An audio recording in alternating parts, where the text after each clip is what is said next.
بسم اللہ الرحمن الرحیم۔ السلام علیکم دوستو۔ شام کا وقت تھا۔ ایک قبرستان میں دو نوجوان کھڑے قبر کی کھدائی کروا رہے تھے۔ ایک کا نام احسن اور دوسرے کا نام زین تھا۔ یہ قبر ان کے دوست راشد کی تھی۔ احسن راشد کا کزن بھی تھا۔ ایک ہفتے بعد راشد کی شادی تھی، لیکن خاندانی دشمنی کی بنا پر راشد کا قتل کیا گیا تھا۔ جس گھر میں خوشیوں کا ماحول تھا، وہاں غم کی چادر بچھ گئی۔ راشد کے ماں باپ تو جیسے زندہ درگور ہو گئے ہوں۔ نئی زندگی کی تیاریاں چھوڑ کر لوگ راشد کی تدفین کی تیاریاں کر رہے تھے۔ اس گھر میں تو جیسے قیامت ٹوٹ پڑی تھی۔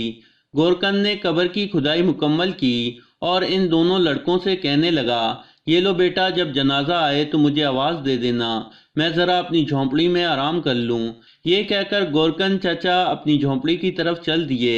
احسن نے کانپتے ہاتھوں سے اپنے گھر فون ملایا اور پوچھنے لگا کہ میت آنے میں کتنی دیر باقی ہے۔ وہ یہ کہہ کر رو دیا کیونکہ ان تینوں میں کافی گہری دوستی تھی۔ احسن غم سے نڈھال تھا۔ دونوں قبر کے پاس کھڑے تھے۔ جیسے جیسے شام ڈھلتی جا رہی تھی، اندھیرا چھاتا جا رہا تھا۔ زین اپنی سوچوں میں گم تھا۔ احسن نے اسے بلایا تو جیسے وہ چونک گیا اور ایک دم کہنے لگا، یار رات کے وقت قبرستان میں کس قدر خوف آتا ہے۔ مردوں کی ہمت ہے جو یہاں پڑے رہتے ہیں، ورنہ زندہ انسان تو خوف سے ہی مر جائے۔ میں تو یہ سوچ رہا تھا کہ کیسے فرشتے مردوں سے حساب کرتے ہوں گے اور کیسے وہ قبر میں آتے ہوں گے۔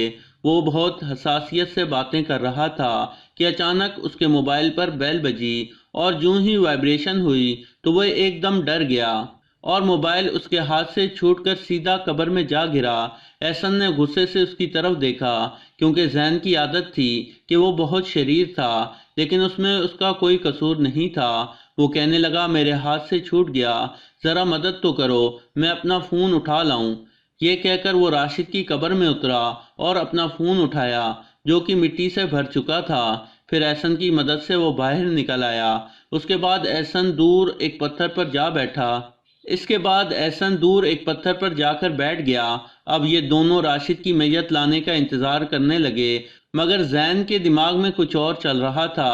اس کی نظر قبر کے قریب پڑی 4 سلوں پر پڑی۔ وہ احسن کے قریب آیا اور کہنے لگا، احسن کیا تم یہ سلیں اکیلے ایک ایک کر کے اٹھا سکتے ہو؟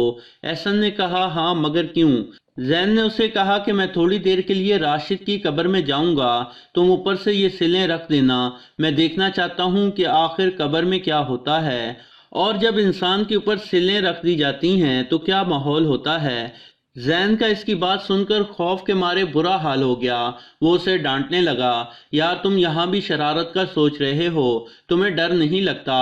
اور اگر اتنی دیر میں جنازہ آ گیا اور ہم پکڑے گئے تو سب کیا سوچیں گے کہ اپنے دوست کی قبر کے ساتھ ایسا مذاق کر رہے ہیں۔ نہ بابا نہ، میں تمہاری کوئی مدد نہیں کروں گا۔ زین نے اسے منانا شروع کر دیا کہ تھوڑی دیر کی تو بات ہے۔ احسن نے اسے لاکھ منع کیا، لیکن زین کہاں باز آنے والا تھا۔ کہنے لگا، اچھا یہ میری آخری شرارت ہوگی، اس کے بعد کبھی کوئی شرارت نہیں کروں گا، پھر تم میری شرارتوں کو یاد کرو گے۔ زین کے منانے پر احسن مان گیا اور زین بالکل بے خوف ہو کر راشد کی قبر میں اتر گیا اور اندر بیٹھ گیا۔ اس کے بعد ایک ایک کر کے احسن نے سلیبیں رکھنا شروع کر دیں۔ 3 سلیبیں رکھنے کے بعد احسن جب چوتھی سلیب لایا تو زین سے کہنے لگا، تمہارے اوپر مٹی نہ ڈال دوں؟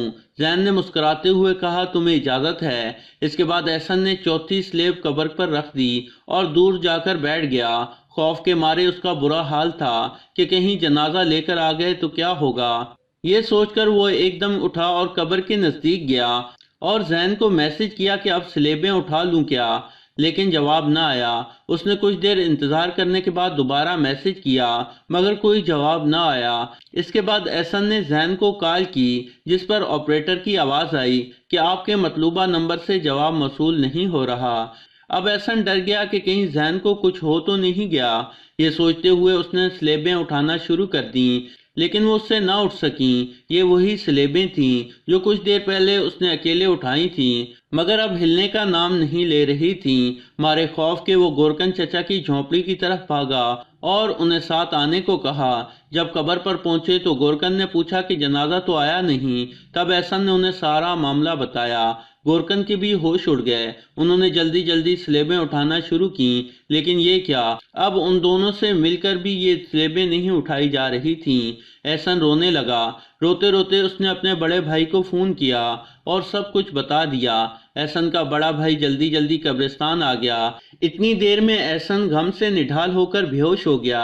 احسن کا بڑا بھائی قبرستان پہنچا اور اس نے سارے معاملے کا جائزہ لیا۔ جو کچھ گورکن کو پتا تھا اسے بتا دیا۔ گورکن کے دماغ میں بھی ہزاروں سوال تھے، لیکن اس وقت انہوں نے راشد کے لیے جلدی جلدی نئی قبر تیار کی۔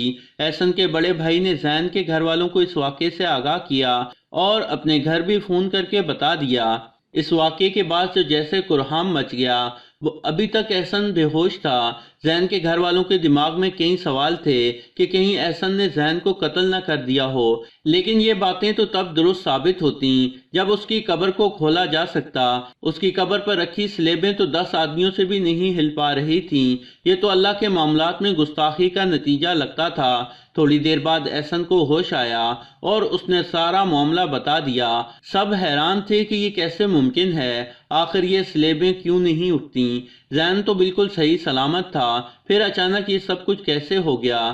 راشد کو دوسری قبر میں دفنانے کے بعد سب نے کوششیں کی کہ کسی طرح زین کی قبر کو کھولا جا سکے، لیکن کچھ ممکن نہ ہو سکا۔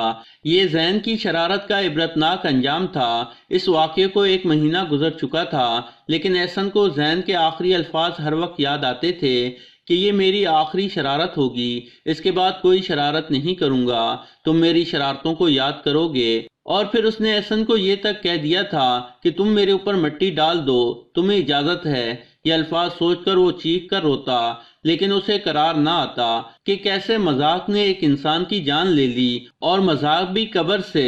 اس آخری منزل کا سوچ کر بھی ایک گھر بیٹھے انسان کے رونگٹے کھڑے ہو جاتے ہیں، اور وہ کیسا انسان تھا کہ قبر میں زندہ اترتے ہوئے اس کو خوف نہ آیا۔ دراصل قبر دنیا سے پردے کا دوسرا نام ہے، اور اگر اسے ہی بے پردہ کرنے کی کوشش کی جائے تو انجام کیسے اچھا ہو سکتا ہے۔ تو دوستو، یہ تھی ہماری آج کی ویڈیو۔ یقیناً آپ کو پسند آئی ہوگی۔ پسند آنے کی صورت میں اس ویڈیو کو لائک ضرور کریں اور ہمارے اس چینل کو سبسکرائب کرنا مت بھولیں۔ ہمارے چینل کو سبسکرائب کرتے ہوئے ساتھ موجود گھنٹی کا بٹن بھی دبا دیں۔ شکریہ۔